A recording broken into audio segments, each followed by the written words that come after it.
Friends, welcome back once again. Friends, आज की class में हम लोग जानेंगे पायरुवेट के बारे में, क्योंकि पिछले क्लास में मैंने बताया था कि पायरुवेट कैसे बनता है। अब जानेंगे क्या कि पायरुवेट से आपको एनर्जी कैसे मिलेगी, अर्थात कि ऊर्जा कैसे प्राप्त होगी, एटीपी कैसे प्राप्त होगा। पिछले क्लास में हमने बताया था आपको ग्लाइकोलाइसिस, ग्लाइकोलाइसिस हमने पायरुवेट बना दिया था। अब बात क्या करेंगे हम लोग आगे, हम बात करने वाले अब कि पायरुवेट। अब क्या पढ़ना है हमें कि पायरुवेट जो है, इस पायरुवेट से एटीपी कैसे बनेगा। ठीक है, यानी कि एटीपी ही हमें ऊर्जा का मेन स्रोत है। मतलब सीधे शब्दों में क्या है तो एंड्रोसिन ट्राइफॉस्फेट, एंड्रोसिन ट्राइफॉस्फेट यही हमें ऊर्जा का मेन स्रोत प्रदान करता है। ठीक है, तो ये एटीपी पूरी तरह से मिलेगा कब, जब पायरुवेट टूटेगा। पायरुवेट का मतलब क्या हो गया, कार्बन 3 वाले परमाणु। ठीक है, जिसमें कार्बन के कितने परमाणु होंगे, कार्बन के 3 परमाणु होंगे, 3 परमाणु होंगे। ठीक है, तो 3 कार्बन परमाणु वाले का हम लोग जानेंगे किसके, हम जानेंगे पायरुवेट में ये टूटेगा तो किस रूप में ये कार्य करेगा। ये क्लियर है आप लोग को। जब पायरुवेट पता चल गया, कार्बन के 3 परमाणु वाले का भी पता चल गया आपको, तो जरा सा बात करते हैं हम लोग कि पायरुवेट से एनर्जी आपको प्राप्त कैसे होगी। एक बात और कि पायरुवेट से पहले हम लोगों ने पढ़ा था ग्लाइकोलाइसिस। क्या पढ़ा था, ग्लाइकोलाइसिस। ग्लाइकोलाइसिस में मैंने बताया था कि पूरी की पूरी क्रिया जो होगी वह कहां पर होगी, तो कोशिका द्रव्य के अंदर होने वाली है। कहां पे होगी, कोशिका द्रव्य में होगी। कोशिका द्रव्य में ही पूरी घटना होगी, और पूरा घटना होने के बाद लास्ट में हमें पायरुवेट हमें प्राप्त होता था। ये बात हमें पता था। लेकिन अब जब पायरुवेट बन गया तो पायरुवेट धीरे धीरे गमन करते करते यह कोशिका के केंद्रक में प्रवेश करेगा। ये इमेज में जरा समझिए, यहाँ पे आपका पायरुवेट है, आपका पायरुवेट तैयार हो रहा है, अर्थात ग्लाइकोलाइसिस हो रहा है। ये पूरा हो गया। बीच में आपका क्या है कि ये केंद्रक है आपका। ठीक है, ये केंद्रक है। अब एक ग्लाइकोलाइसिस बन गया तो धीरे धीरे निकल के कहाँ की तरफ बढ़ेगा, ये केंद्रक की तरफ बढ़ेगा। क्लियर है, तो ग्लाइकोलाइसिस होने के बाद ये पायरुवेट, पायरुवेट ठीक है, अब पायरुवेट केंद्र की तरफ पहुंचेगा, मतलब केंद्र के अंदर प्रवेश नहीं करेगा, केंद्र के पास में पहुंचेगा। ठीक है, और केंद्र के पास पहुंचेगा तो केंद्र के पास में एक छोटा सा स्ट्रक्चर है, वो छोटे से स्ट्रक्चर का नाम है माइटोकॉन्ड्रिया, जो बड़ी काम का स्ट्रक्चर है। ठीक है, इस माइटोकॉन्ड्रिया के अंदर पायरुवेट एंट्री करेगा। अभी तक खुले में आपका जो यह कोशिका द्रव्य था, इस कोशिका द्रव्य के अंदर ग्लाइकोलाइसिस हो रहा था। कोशिका द्रव्य में ग्लाइकोलाइसिस की क्रिया हो रही थी, लेकिन कोशिका द्रव्य से धीरे धीरे बढ़कर कहां पहुंच गया, माइटोकॉन्ड्रिया में पहुंच गया है। अब माइटोकॉन्ड्रिया में पायरुवेट का काम होने वाला है। ठीक है, तो माइटोकॉन्ड्रिया में जब अंदर प्रवेश करेगा तो अंदर प्रवेश करने के बाद पायरुवेट जब टूटेगा तो उनके 2 चरण में काम होते हैं। एक नंबर तो होगा कि पायरुवेट का ऑक्सीकरण होगा, मतलब पायरुवेट ऑक्सीजन के साथ अभिक्रिया करेगा, और दूसरे फॉर्म में एटीपी का संश्लेषण होगा, क्योंकि काम तो हमें एटीपी से ही। तो मान लीजिए जो ऊर्जा निकलेगी उस ऊर्जा को एक जगह संश्लेषण करके इकट्ठा करके हमें रखना भी तो पड़ेगा। तो यानी कि 2 घटनाएं यहाँ पर होने वाली है हमें, कहाँ पे, अर्थात कि माइटोकॉन्ड्रिया के अंदर। कि एक नंबर तो होगा कि पायरुवेट टूटेगा, पायरुवेट टूटेगा मतलब ऑक्सीकरण होगा। देखिए मैं लिख रहा हूं अभी कि इसके अंदर 2 चरण में काम हो गया। माइटोकॉन्ड्रिया के अंदर जो है माइटोकॉन्ड्रिया है, इस माइटोकॉन्ड्रिया में 2 चरण में काम होंगे। कितने स्टेप्स में, 2 स्टेप्स में काम होंगे इसमें। तो क्या होगा, पहला काम होगा माइटोकॉन्ड्रिया के अंदर कि पायरुवेट, पायरुवेट का ऑक्सीकरण होगा। क्या होगा, पायरुवेट का ऑक्सीकरण होगा। और दूसरा फॉर्म में जो ऑक्सीकरण हो जाएगा तो ऑक्सीकरण के बाद जो एटीपी निकलेगा उस एटीपी का संश्लेषण होगा। क्या होगा, संश्लेषण होगा। तो ये 2 घटनाएं हमें कहां देखने को मिलेगी, हमें माइटोकॉन्ड्रिया के अंदर मिलेगी। ग्लाइकोलाइसिस पायरुवेट दे दिया, और माइटोकॉन्ड्रिया में जाने के बाद यह 2 घटनाएं होगी, पायरुवेट का आपका ऑक्सीकरण और दूसरा एटीपी का संश्लेषण। ये 2 घटनाएं हमें देखने को मिलेगी। क्लियर है? अब बात होती है कि ऑक्सीकरण जो होगा उसमें क्या होगा। ऑक्सीकरण का मतलब सीधे शब्दों में बात करें हम लोग तो ऑक्सीजन अर्थात कि O2 के साथ पाइरुवेट का आपका जो होगा वो रिएक्शन होगा। ठीक है, इसका रिएक्शन होगा O2 के साथ में। ठीक है, तो O2 के साथ जब ये रिएक्शन होगा तो ये कहां पर होगा, तो ये आपका माइटोकॉन्ड्रिया है। माइटोकॉन्ड्रिया के अंदर पाया जाता है मैट्रिक्स। क्या पाया जाता है? मैट्रिक्स। इस मैट्रिक्स के अंदर पाइरुवेट का ऑक्सीकरण होगा। जब पाइरुवेट का ऑक्सीकरण मैट्रिक्स में होगा अर्थात कि उसके बीच में होगा तो यह टूटेगा।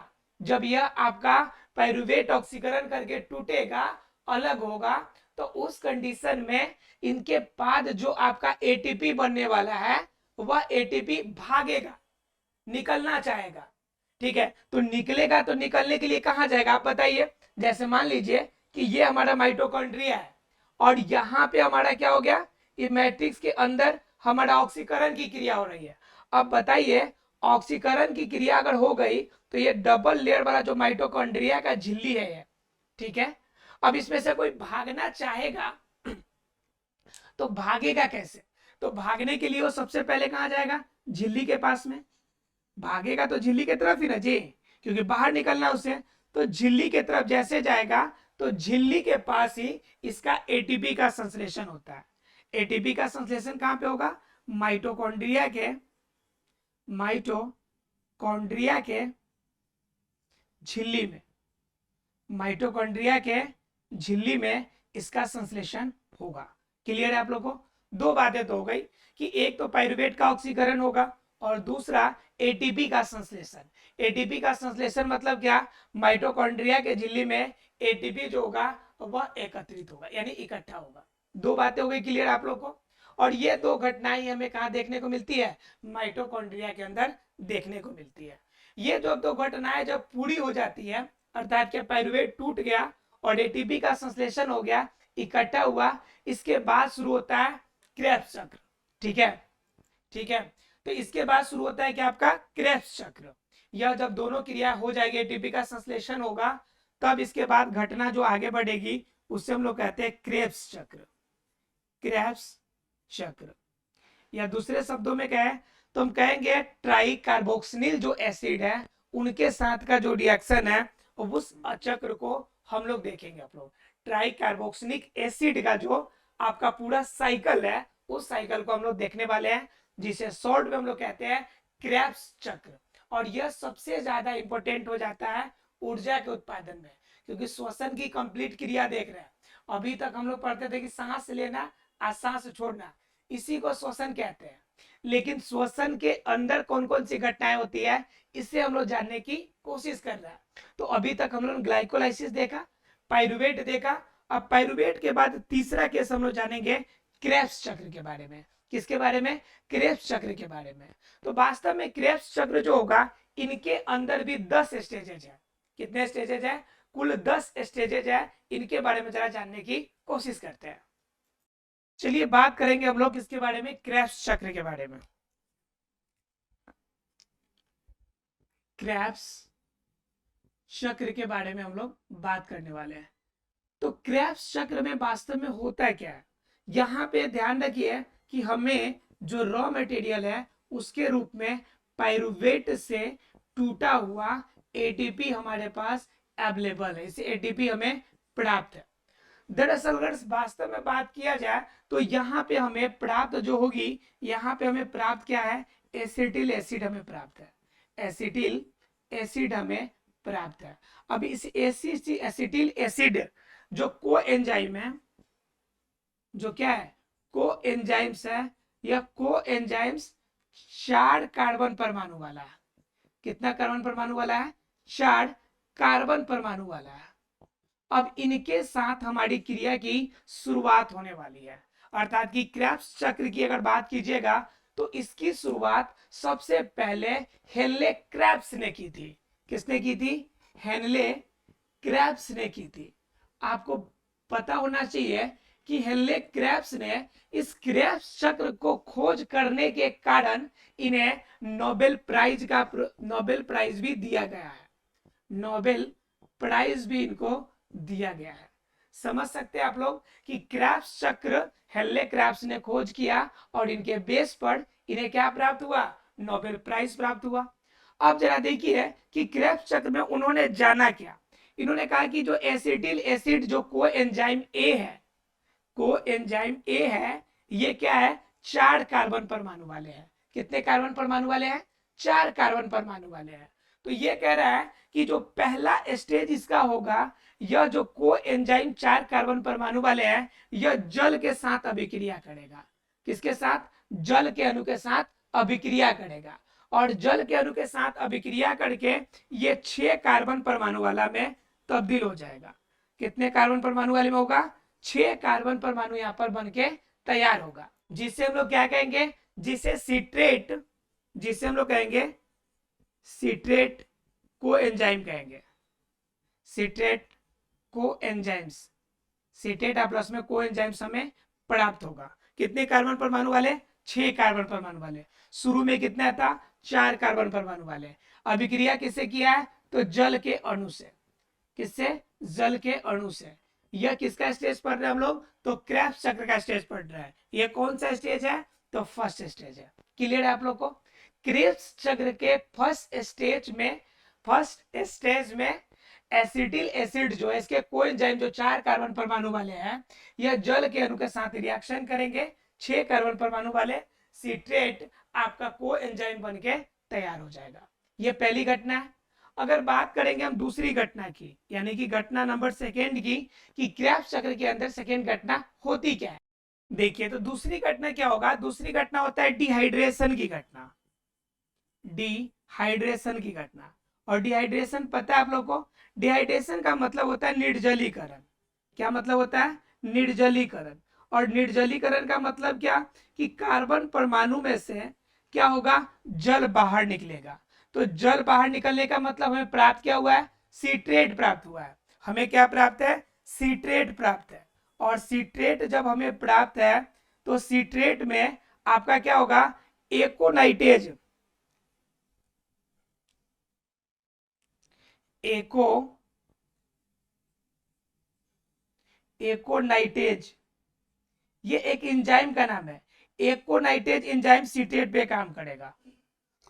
सीटेट पे काम करेगा तो इसमें से जल की मात्रा बाहर निकल जाएगी। जब जल बाहर निकलेगा तब इसको डिहाइड्रेशन बोलेंगे जी, निर्जलीकरण बोलेंगे, कि जल बाहर निकल गया। तो जल की मात्रा सीटेट में से बाहर निकलेगी। तो सीटेट में से जब जल बाहर निकलेगी और इस पे जो एंजाइम काम कर रहा है, उससे हम लोग कहते हैं एकोनाइटेज। तो ये क्या करेगा, इसको बदल देगा को एक सॉरी इसे बदल देगा सिस एकोनाइट में, एकोनाइटेट में बदल देगा। किस में बदल देगा, सिस एकोनाइटेट में। अर्थात क्या, निर्जलीकरण क्रिया किसकी उपस्थिति में होगी, एकोनाइटेज एंजाइम की उपस्थिति में, जो सीट्रेट से जल को बाहर करेगा और किस में बदल देगा, सिस एकोनाइटेट में कन्वर्ट कर देगा, डिहाइड्रेशन मेथड अर्थात कि सेकेंड मेथड में। क्लियर है आप लोग को।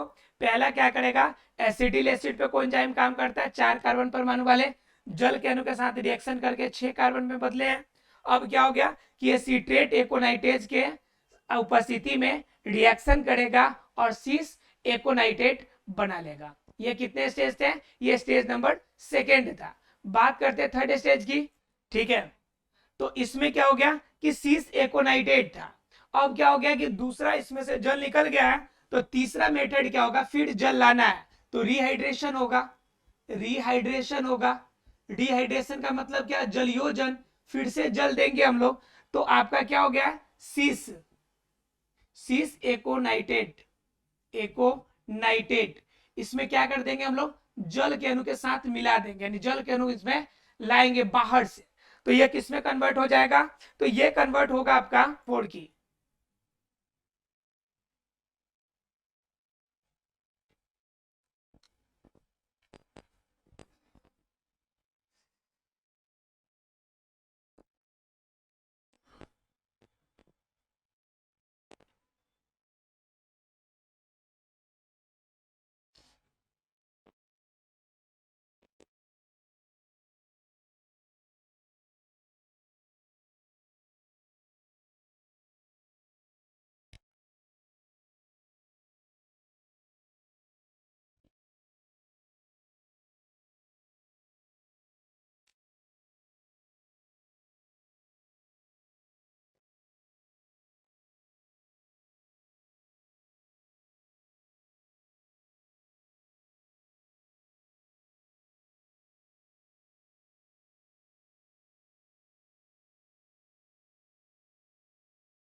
देखिए तो ये हो गया आपके कितने नंबर हो गए, ये हो गया आपका 4 नंबर। 5वें नंबर में क्या होगा, 5वें नंबर में कार्बोक्सिलेशन होता है।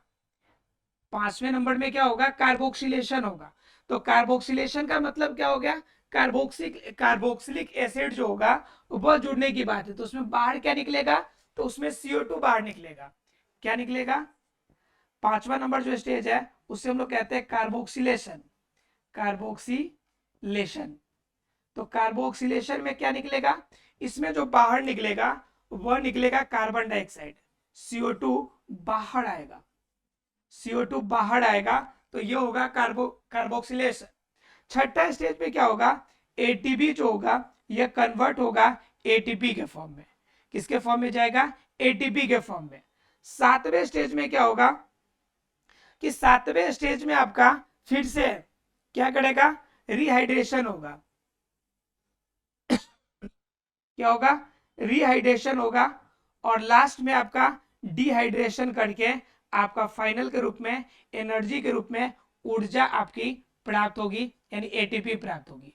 हर स्टेजेज में ऊर्जा की कुछ मात्रा आपको प्राप्त होगी, ठीक है। तो ये इस तरह से आपकी पूरी क्रेब्स चक्र चलती है।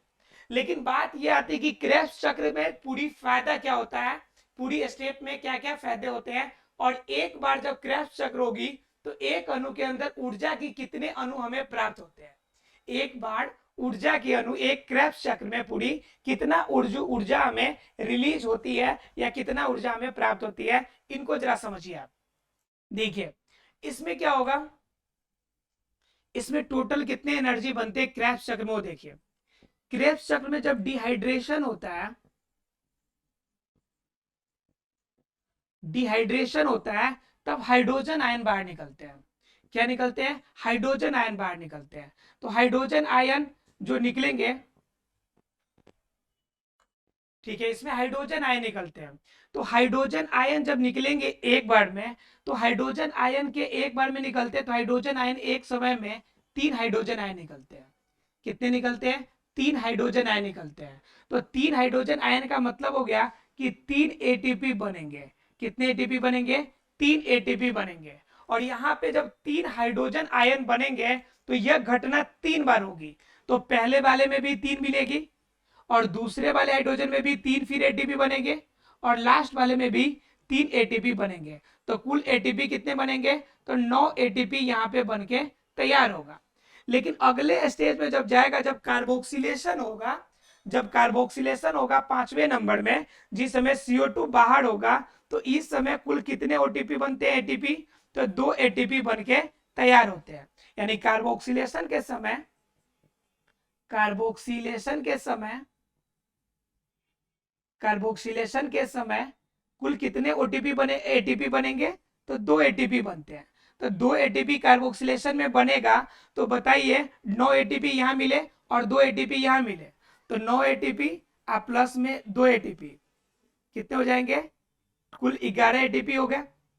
और 1 ATP जो है आपका, ये 11 ATP हो गया आपके। और सबसे आखिरी रूप में जो डिहाइड्रेशन से जो एटीपी बनता है, ठीक है, उसमें सिर्फ 1 ATP बनता है। इसमें कितने एटीपी बनता है, सिर्फ 1 ATP बनते हैं। तो कितने हो गए, 9 2 11 ATP हो गए। और तीसरे अर्थात की आखिरी एज में एक और एटीपी बन गया, तो टोटल एटीपी कितने हो गए, एक और एटीपी बन गया। तो कुल एटीपी कितने बन गए, 12 ATP। और यह क्रेब्स चक्र 2 फेजेज में चलते हैं। कितने बार चलते हैं, 2 फेजेज में। तो एक बार में 12 ATP बना है, तो बताइए कि 2 बार अगर ये घटना रिपीट होगी तो कितने हो जाएंगे, 12 ATP अगुने 2, अर्थात कि टोटल कितने एटीपी बनेंगे, टोटल 24 ATP की ऊर्जा आपकी मिलकर यानी बनकर तैयार होगी। आशा फ्रेंड्स क्लियर हो गया होगा कि क्रेब्स चक्र के बाद कितने एटीपी बनते हैं, ऊर्जा की आपके अणु बनते हैं और कैसे बनके तैयार होती है क्रेब्स चक्र। आशा फ्रेंड्स क्लियर हो गया होगा। अगर फिर भी डाउट हो तो आप हमें कमेंट सेक्शन में जरूर बताएंगे। मिलते हैं अगले क्लास में, तब तक के लिए thank you very much friends.